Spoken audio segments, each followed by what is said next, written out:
Shake it, baby. Oh yeah, shake it, shake it, shake it. Let's start with the news that we might get to see Adesanya's match against Dricus Du Plessis.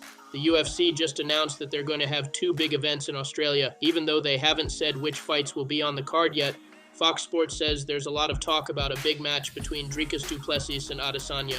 People are really looking forward to it because these two fighters already have a lot of mess between them. Dricus Du Plessis says he's the real African fighter because he's from South Africa, but Adesanya, even though he's from Nigeria, grew up in New Zealand. People are really excited to see them fight in the UFC because of all the drama. Dricus Du Plessis asked of Adesanya's middleweight strap, "As far as I know, they came to America and New Zealand. I'm going to take a belt to Africa. I'm the African fighter in the UFC. We breathe African air. We wake up in Africa every day. We train in Africa. We're African born. We're African raised. We still reside in Africa. We train out of Africa." Adesanya would later have a highly publicized confrontation with Du Plessis before threatening, among other things, to drag his carcass around South Africa.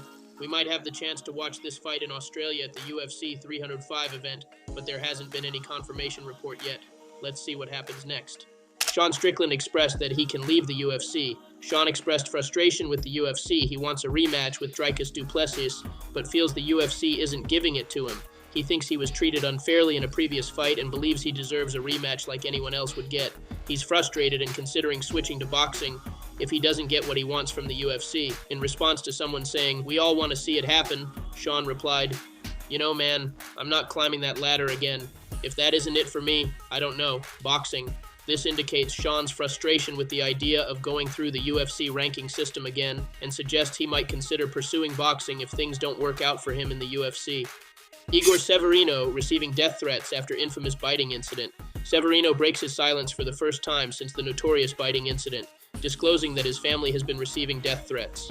"I remember everything that was happening until I got hit with something really hard. I watched the video later and I thought it was an elbow. From there, I was on autopilot. I don't remember anything. There have been death threats. My mother doesn't have anything to do with it. My family doesn't have anything to do with it. People are acting like I killed somebody, like I'm a criminal.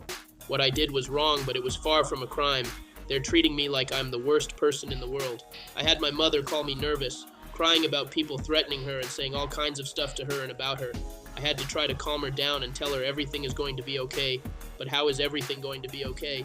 I don't know if everything is going to be okay. I don't even know if I have a career after this." Khabib responds to GSP. During the Pound for Pound podcast, GSP said that he could beat Khabib. An attack. Well, I don't know. It's easy. I can say whatever I want, but I think Khabib could have beat me.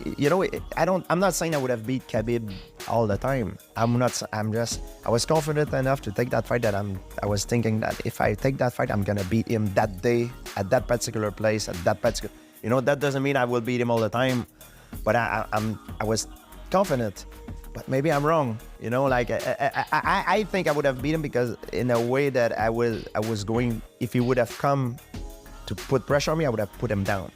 I would have been confident to try to go. Khabib responded to this by saying he has learned a lot from GSP and respects him.